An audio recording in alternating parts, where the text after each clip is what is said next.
Bartonella buddies. Buck Bartonella. And slow motion dab so you don't f up the messy bun. If you're new to my channel, welcome. My name is Jake.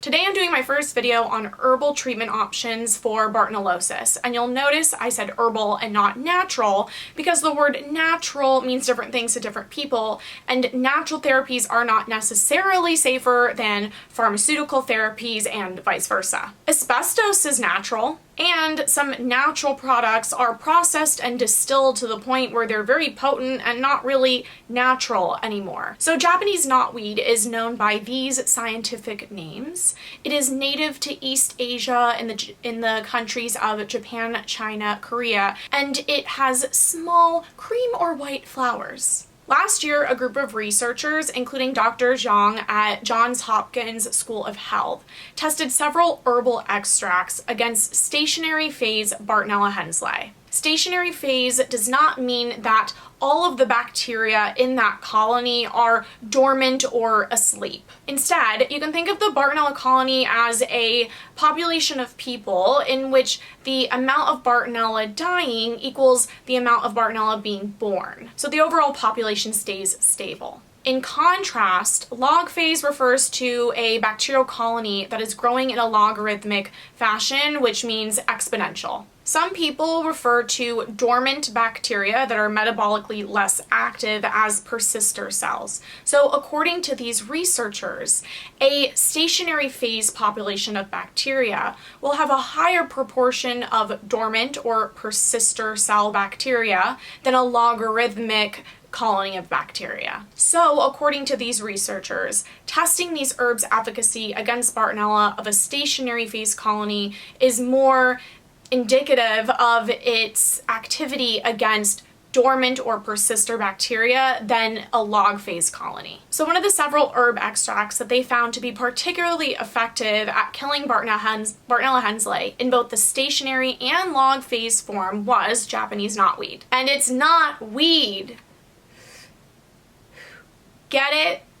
Did I do a bong rip? I've never done a bong rip. Okay, it's like this, right? Have you ripped out of a bong? Sure. Does that look like that? No. Oh my god. That's staying in. They used a 30% alcohol, a 30% extract of Japanese knotweed, alcohol extract. So after exposing Bartonella henselae to the Japanese knotweed for 7 days, there were no remaining colony forming units or CFUs, and a colony forming unit is a unit used in microbiology to estimate the number of bacterial cells in a sample. So as a comparison, the researchers used the same methods to test different antibiotics that are commonly used to treat Bartonellosis. And for these antibiotics, they used a concentration that would be like the max dosage in human serum. So while Japanese knotweed at a fairly low concentration achieved no colony forming units by day 7, rifampin at max dosage achieved no colony forming units on day 5. They also found that Japanese knotweed at a relatively low concentration could inhibit the growth of Bartonella henselae in the logarithmic phase or log phase as well. So the study is super encouraging. One obvious limitation is that it was done in vitro, which means in a test tube or culture plate just outside of a living organism, and we don't know how this is going to stand up in a mouse model or eventually a human model. So in the meantime, we have this to go off of and the anecdotal experience of Bartonella literate medical doctors. One of my BLMDs, he does use Japanese knotweed in addition to a lot of other things, and my other BLMD, I'm pretty sure he does not use Japanese knotweed and favors other herbal options that were not included in this study. Many plants have more than one compound that contributes to their potential medicinal uses. Japanese knotweed is known to contain resveratrol, which is a well-known supplement that is marketed as being an antioxidant, and in fact, most resveratrol supplements are extracted from Japanese knotweed. There are plenty of in vitro and in vivo studies showing promise for these conditions, and as I said, it's an antioxidant, so it might be helpful in combating oxidative stress. When I was researching for this video, I came across an article with this quote: "Resveratrol is a promiscuous molecule that interacts with more than 20 proteins in eukaryotic organisms." Promiscuous girl, You're teasing me, you know what I want, and I got what you need. Resveratrol has been shown in vitro to have antibacterial, antifungal, and antiviral properties. The one caveat to these studies is that other studies have not been able to replicate them, and that's what needs to happen in science in order to establish something as valid. Also, I just want to say that I found videos online of people saying resveratrol is good for cardiovascular health, resveratrol is good for anti-aging, and it's really easy to sit in front of the camera and just regurgitate what resveratrol might be good for. What's harder is to do a lot of research and really sift through it and see what the evidence shows. And that's what I've done here. And I did hours and hours of it. And I guess those people piss me off because they're just, it's mindless selling. Okay, stepping down off my soapbox now. In general, resveratrol has been shown to be more effective against gram-positive bacteria than gram-negative bacteria, and Bartonella is a gram-negative bacteria. To put it very simply, gram-positive bacteria have only one protective cell membrane, while gram-negative bacteria have two. Studies of the whole plant of Japanese knotweed, as opposed to just the extract resveratrol, have shown that Japanese knotweed in general is more effective against gram-positive bacteria than gram-negative bacteria. Resveratrol has been shown to be able to alter the virulence of bacteria, and virulence refers to a pathogen's ability to cause disease. Resveratrol has been shown to inhibit biofilm formation at relatively low concentrations. Resveratrol has been also shown to inhibit the biofilm formation of Vibrio cholerae and E. coli, but other studies, once again, have not been able to replicate these findings. Some pathogens are able to colonize their host through their ability to swim and swarm through slender appendages called flagella. Say that 3 times fast. Resveratrol has been shown to inhibit the motility of several pathogens, including these ones. Resveratrol has also been shown to interfere with toxin expression. So one potential caveat of resveratrol is that it inhibits the bactericidal activity of certain antibiotics like ciprofloxacin and oxacillin and others. Researchers believe that resveratrol does this by reducing reactive oxygen species.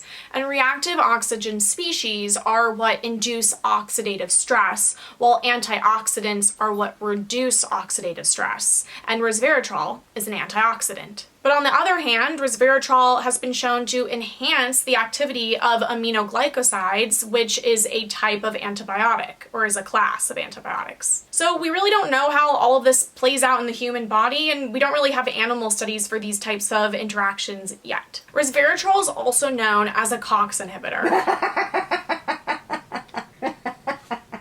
Do you see where I get it from? COX inhibitors are best known as NSAIDs, and some examples include ibuprofen and celecoxib.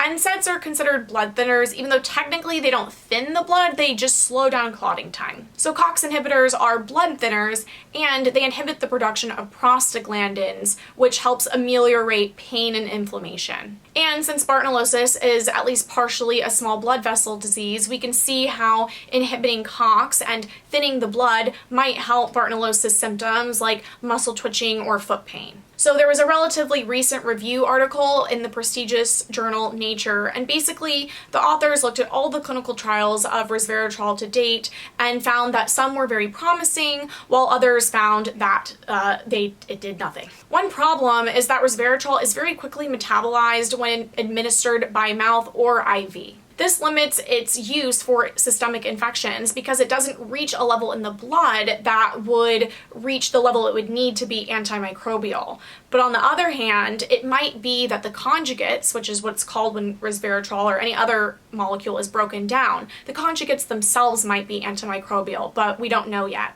Ultimately, we need more research to know how resveratrol can best be used to treat various human conditions and diseases. So other antibacterial components of Japanese knotweed include emodin and piceid, and these are found in high quantities in the root of the plant. So emodin, piceid, and the full extract of the root of Japanese knotweed have been shown to be active against these food-borne bacteria. And the scientists hypothesize that Japanese knotweed and its components create holes in the bacterial membrane, and then the bacteria dies. One study found that emodin and Japanese knotweed protected mice from a very lethal pathogen called Vibrio vulnificus. They also showed that Japanese knotweed and emodin protected human cells from being damaged by the pathogen. The full plant extract was more effective than emodin alone, which shows that oftentimes the full plant extract works synergistically than any one constituent alone. In a review of emodin, authors have shown that emodin has a wide variety of potential medicinal uses, including antibacterial, antiviral, and anti-inflammatory. Like resveratrol, emodin is quickly metabolized, broken down, and eliminated, which means that it's not very bioavailable. So because of emodin's low bioavailability, its toxicity is low, but the authors point out that if it was somehow chemically altered to be more bioavailable,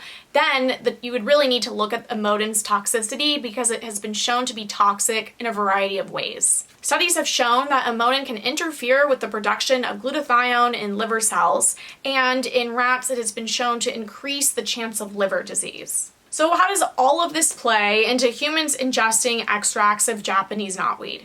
I have no idea. As far as studies go on human toxicity of humans ingesting Japanese knotweed, I did a search and I couldn't find anything. That doesn't mean it's not there, it just means I didn't find it. So if you find it, send it to me. So there are clinical trials on resveratrol and there are rat studies on emodin, but not Japanese knotweed in humans, as far as I know. So because of the low bioavailability of emodin and resveratrol, that means the toxicity is low, but does that mean that the efficacy is low? And how do these compounds interact with everything else a patient might be taking? And maybe who freaking cares, because the pros of trying outweigh the cons. Because Bartonellosis freaking sucks. Fuck Bartonella. Fuck Bartonella. Fuck Bartonella. In the treatment of Bartonellosis, BLMD experts use 2 antibiotics or more, and so the same goes for herbal therapies, using more than just one herb. Japanese knotweed may very well have a place in the treatment of Bartonellosis, especially in combination with other compounds like herbal antibiotics, pharmaceutical antibiotics, and or nutraceuticals. And I know that many Bartonellosis patients have used this herb or use this herb, so it may be worth a try in certain patients. But remember, I'm not a doctor, I just read a lot of sciencey things. Hashtag not medical advice. If you're new to my channel, my name is Jake, and I was hideously depressed earlier today. Make sure to give this video a thumbs up, share it wherever you can, and subscribe if you haven't already. I really want to make helping people with these edutainment videos my job, and there are a few ways that you can help me do that. The first way is I have an Etsy store where I sell some of my jewelry for fun. I also have my Bartonella Babe merch. 25% goes to the North Carolina State University College of Veterinary Medicine. They have a project there called the Bartonella Project. And if you are in a position to do so, you can donate to my channel via PayPal or Venmo, and the information for that will be in the video description box below. Bye, Bartonella buddies! Stay Bartonella brave!